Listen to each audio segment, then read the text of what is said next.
British fishermen have access to less quota than they did before Brexit due to Boris Johnson's failure to negotiate a robust trading partnership with the European Union, a fishing boss has said. Up until December 31, fishing companies were allowed to swap and trade quota with boats across the channel, which often resulted in a win-win situation on both sides of the water.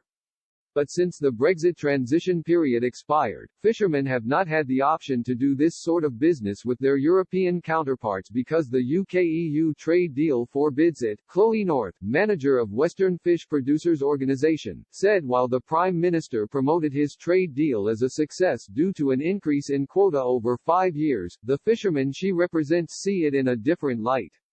She told Express, at the moment a lot of the industry has less quota than they did before, so it's a worse deal for a lot of people. It is a very disappointing deal. The increase in quota does not mean that we have more fishing opportunities because we've lost this flexibility to bring in quota. So actually many companies are worse off in terms of the amount of fish that they can catch.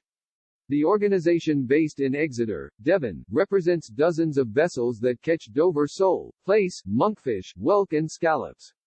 Under the EU's Common Fisheries Policy, she was free to do deals with fishing companies on the continent to bring in extra quota for fish near where her boats operated.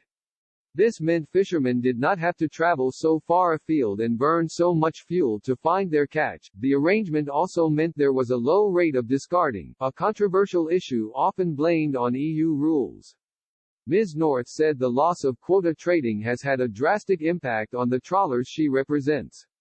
She explained, "We used to be able to trade quota internationally with European countries and we can't do that anymore, which means that actually a lot of fishing companies have less quota now rather than more because they used to be able to trade quota in. If we saw a need we would call up contacts in Europe and say we've got this quota and we need this quota, how about this trade? You could do a TAN, you'd have that quota that week."